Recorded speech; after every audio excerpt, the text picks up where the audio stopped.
Baik, selamat pagi. Kita akan lanjutkan materi baru dari akuntansi biaya, yaitu kita akan masuk ke bab 3, yaitu tentang akuntansi biaya tenaga kerja. Kita lanjut. Tenaga kerja merupakan usaha fisik atau mental yang dikeluarkan oleh pegawai dalam pengolahan bahan baku menjadi suatu produk. Pada perusahaan manufaktur, tanpa adanya tenaga kerja, bahan baku tidak mungkin akan berubah menjadi barang jadi. Untuk menggunakan tenaga kerja, perusahaan perlu melakukan sejumlah pengorbanan, yaitu dengan membayar sejumlah tertentu atas penggunaan tenaga tersebut.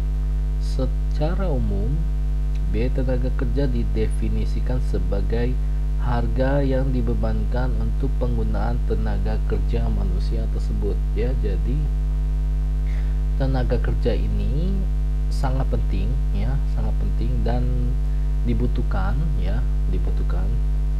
meskipun dengan kondisi saat ini yang bisa online dan segala macam, tetap juga di dalam suatu proses produksi pun tetap memerlukan yang namanya tenaga kerja.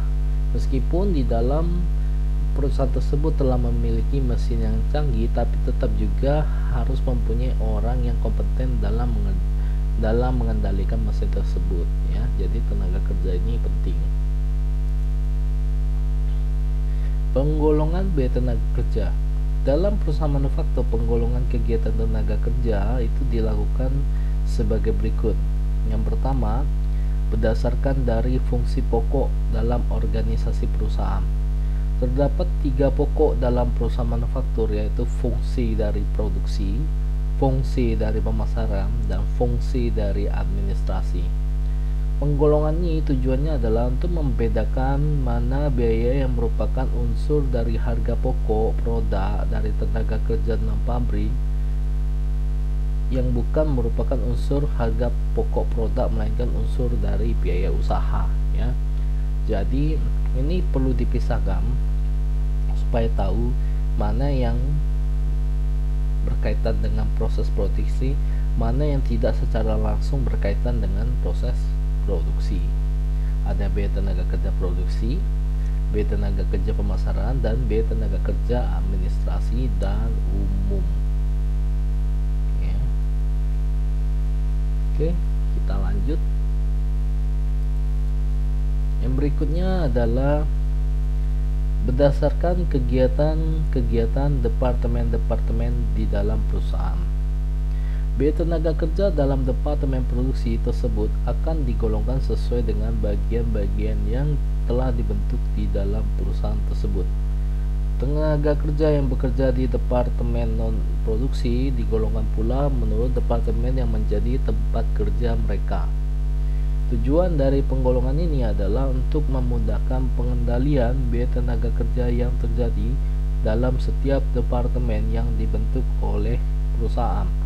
Kepala berdepartemen yang bersangkutan wajib bertanggung jawab dalam pelaksanaan kerja pegawai dan biaya tenaga kerja yang telah terjadi di dalam departemennya. Contoh,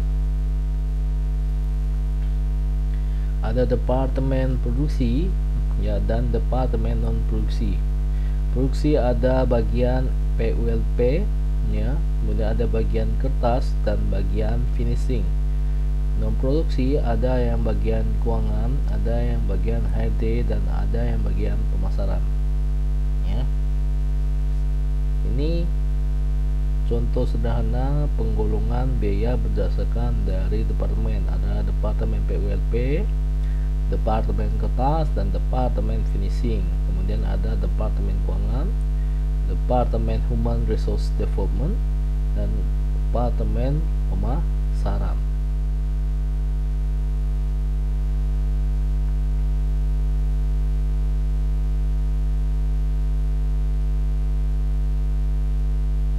Baik, kita lanjut.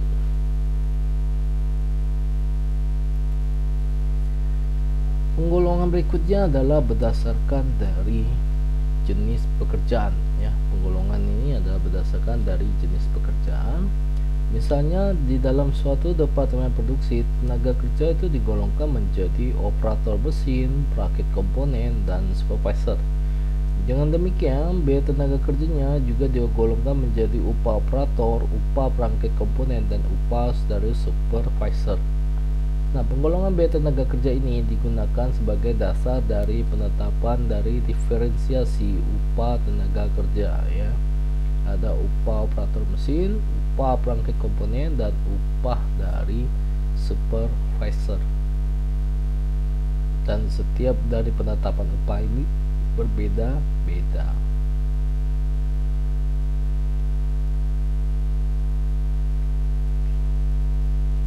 Next, kita lanjut. Berikutnya adalah berdasarkan dari hubungannya dengan produk. Dalam hubungannya dengan produk, tenaga kerja itu dibagi menjadi tenaga kerja langsung dan tenaga kerja tidak langsung. Kalau tenaga kerja langsung itu ada semua pegawai yang secara langsung ikut serta dalam memproduksi produk jadi, yang jasanya itu dapat kita telusuri secara langsung pada produknya itu sendiri. Nah, upah tenaga kerja langsung biasanya diperlakukan sebagai biaya tenaga kerja langsung dan diperhitungkan sebagai biaya produksi atau yang biasa disebut dengan PTKL. Sedangkan kalau tenaga kerja tidak langsung, tenaga kerja tidak langsung itu adalah biaya tenaga kerja yang timbul dari proses produksi, namun pegawainya itu tidak secara langsung berhubungan dengan produk ya. Maka upah tenaga kerja tidak langsung akan diperhitungkan sebagai dengan BUP.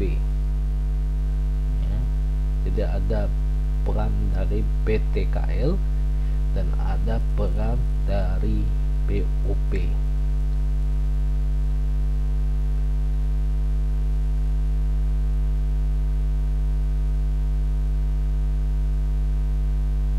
Next, kita lanjut. Nah, tadi kita sudah banyak membahas tentang dari penggolongan biaya tenaga kerja ini. Nah, sekarang kita akan membagi lagi tentang akuntansi biaya tenaga kerja. Nah, di dalam biaya tenaga kerja itu ada sistem akuntansinya ya. Jadi ada beberapa aktivitas yang perlu diukur, yaitu mengukur dari waktu kerja ya. Selain itu mempersiapkan daftar gaji ya. Jadi kita akan menentukan besaran upah masing-masing setiap pegawai, termasuk dengan mengurangi segala macam potongan yang berkaitan dengan upah ya. Jadi income-nya kita hitung dan potongan-potongannya juga kita hitung. Kemudian kita akan mengalokasikan biaya tenaga kerja tersebut. Umumnya dilakukan oleh Departemen Akuntansi karena menyangkut keseluruhan perusahaan baik dalam proses produksi maupun non produksi. Ada yang disebut, jadi ada elemen biaya tenaga kerja ya, ada 4.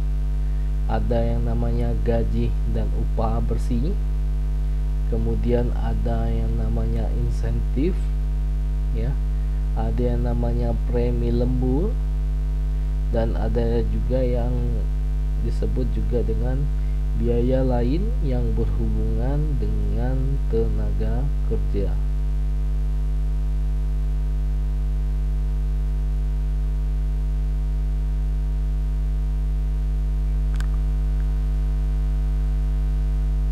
Next, kita lanjut. Kita akan bahas dulu mengenai gaji dan upah.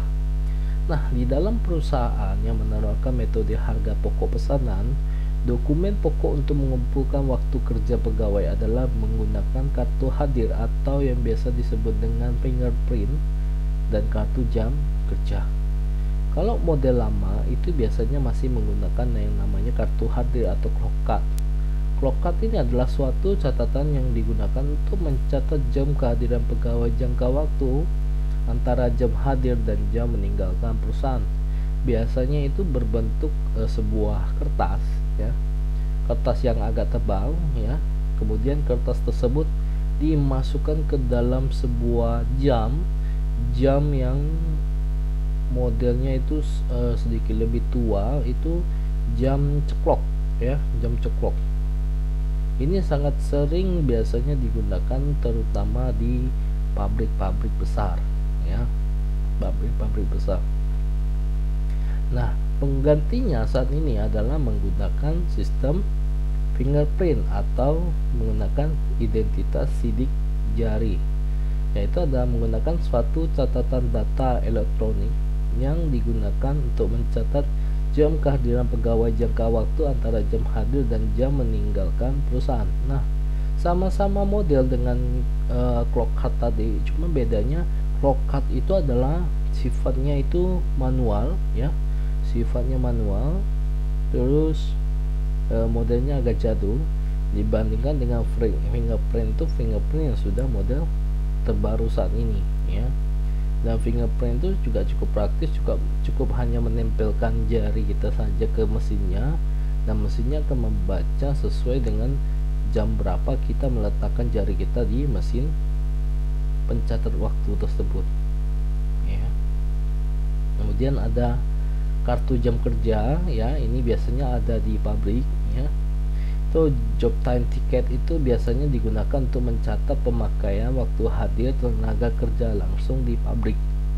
Jadi barang ini hanya tersedianya di pabrik ya, tidak tersedia di semua tempat ya, hanya tersedia di pabrik saja.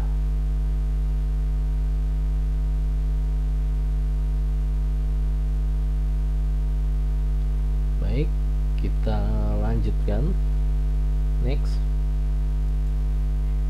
Nah, proses dari akuntansi gaji dan upah ini ada memiliki sekitar 4 tahap ya. Yaitu tahap pertama itu adalah berdasarkan dari kartu hadir pegawai atau fingerprint pegawai. Bagian pembuatan daftar gaji dan upah, membuat daftar gaji dan upah, ini yang bagian dari HRD ya, Human Resource and Development. Nah, dari daftar tersebut kemudian akan dibuat yang namanya rekapitulasi gaji dan upah untuk mengelompokkan gaji dan upah tersebut menjadi gaji dan upah pegawai pabrik, gaji dan upah pegawai admin dan umum, gaji dan upah pegawai pemasaran. Gaji dan upah pegawai pabrik akan kita rincikan lagi ke dalam upah pegawai langsung dan tidak langsung dalam hubungannya dengan berkaitan dengan produk. Atas dasar dari rekapitulasi gaji dan upah inilah, maka bagian akuntansi kemudian membuat namanya jurnal ya. Jurnalnya terdiri sebagai berikut, ada BDP BTKL, yaitu barang dalam proses biaya tenaga kerja langsung, biaya overhead pabrik, biaya tenaga kerja langsung, biaya gaji dan umum, biaya gaji administrasi dan umum. Kemudian ada biaya gaji pemasaran pada biaya gaji dan upah. Ini jurnal pertama. Tahap pertama ini selalu sama ya, tahapnya itu tidak, jurnalnya itu tidak pernah ganti-ganti ya. Jadi ini satu kesatuan yang sama, yang membedakannya hanya cuma di bagian angka saja. Jurnalnya sudah pasti sama, tidak ada jurnal lain. Next. Tahap kedua. Atas dasar gaji dan upah tersebutlah, maka bagian keuangan akan membuat bukti kas keluar serta dengan cek atau transfer untuk pengambilan atau pengiriman uang dari bank. Atas dasar bukti kas keluar tersebutlah, maka bagian akuntansi kemudian akan membuat jurnal, yaitu sebagai berikut. Debitnya adalah biaya gaji dan upah pada utang PPh pegawai, utang pajak penghasilan pegawai, dan utang gaji dan upah ya. Ini tahap yang kedua.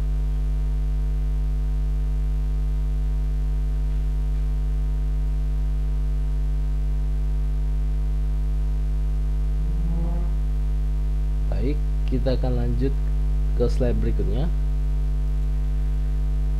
Tahap ketiga, ya. Tahap ketiga, setelah cek itu berhasil diuangkan di bank, uang gaji dan uang upah itu kemudian akan dimasukkan ke dalam amplop gaji dan upah pegawai, kemudian dibayarkan. Tiap pegawai wajib menandatangani daftar gaji dan upah sebagai tanda bukti sudah menerima uang.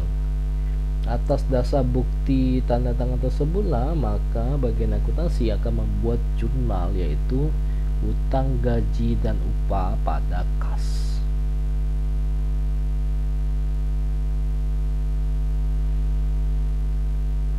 Ya, jadi jurnalnya sudah pasti sama, yang membedakan hanya masalah angka saja.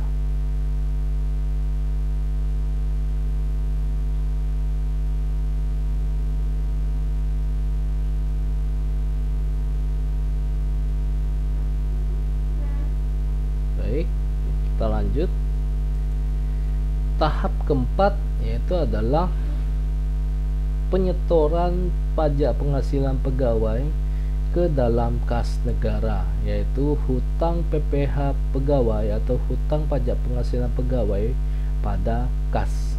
Ya, jadi ada 4 tahap, ya, dan 4 tahap ini jumlahnya selalu sama, tidak ada ganti-ganti. Yang ganti itu hanya cuman bagian angka-angkanya saja.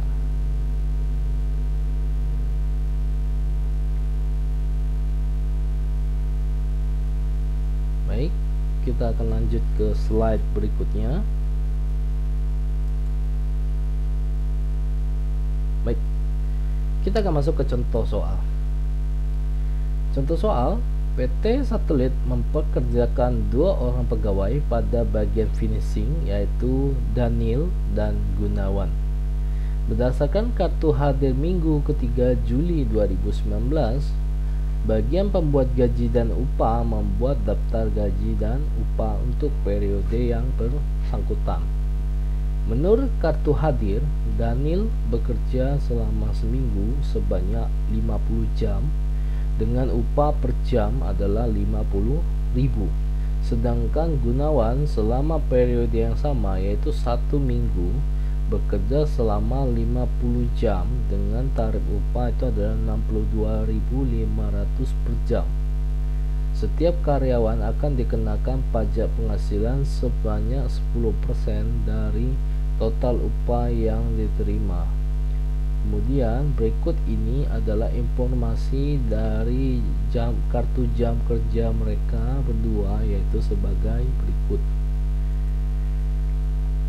Untuk penggunaan waktu kerja, untuk pesanan 108 untuk Daniel adalah 20 jam, Gunawan 15 jam.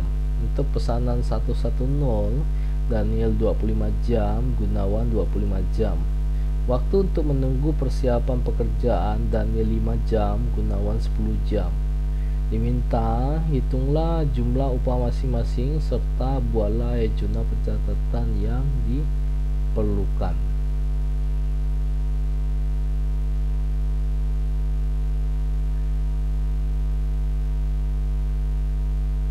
Oke, kita akan lanjut jawabannya ya. Nah, untuk distribusi biaya tenaga kerja itu akan dibebankan sebagai biaya tenaga kerja langsung, baik untuk pesanan 108 maupun pesanan 110 ya. Untuk pesanan 108 adalah, untuk pesanan 108 itu dapatnya adalah 1 juta. Yang 1 juta itu diperoleh dari 50.000 dikali dengan 20 jam ya. 50.000 dikali dengan 20 jam dapatlah 1 juta. Sedangkan 15 jam untuk Gunawan dikalikan dengan 62.500 dapatlah 937.500 untuk pesanan 108. Untuk pesanan 110 menggunakan metode yang sama, tinggal lihat jamnya dikalikan dengan harga upahnya, yaitu adalah 1250 dan 1562500. Sedangkan yang dibebankan sebagai BOP adalah untuk menunggu persiapan pekerjaan ya, yaitu 5 jam dan 10 jam ya. Kemudian dikalikan dengan harganya masing-masing, yaitu 250 dan 625. Kemudian tinggal dijumlahkan saja, maka jumlah upah minggu ketiga bulan Juli 2019 adalah 2.500 untuk Daniel, Gunawan itu adalah 3.125.000. Kemudian PPh yang dipotong 10% itu tinggal dikalikan 2.500 kali 10% dapat 250. Kemudian Gunawan itu 3125 dikali 10% dapat 312.500. Kemudian tinggal dikurangkan saja, dapatlah jumlah upah bersih yang diterima karyawan untuk Daniel adalah 2.250 dan Gunawan itu adalah 2.812.500 ya. Oke. Jikalau ada yang kurang jelas nanti langsung ditanyakan aja di forum Google Classroom seperti biasa. Oke. Jadi untuk penjelasan bagian ini kita akhiri dulu sampai di sini. Nanti untuk bagian berikutnya ya, saya lanjutin aja lagi sedikit ya. Ternyata masih ada jurnal ya, ini tinggal dimasukin aja ya, karena ini secara total ya, ini tinggal dimasukin saja. Contoh ya, ini tinggal dijumlahkan aja, ini bagian 2 nih, dapatlah 4750 ya. 875 itu diperoleh dari 250 dan 625. Tinggal dikelompokkan saja mana yang BTKL, mana yang BDP, mana yang BOP.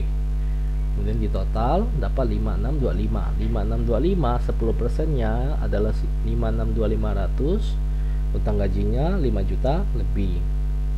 Kemudian tinggal dicunah saja seperti ini ya, harusnya udah tidak ada masalah ya. Oke, simak dulu ya.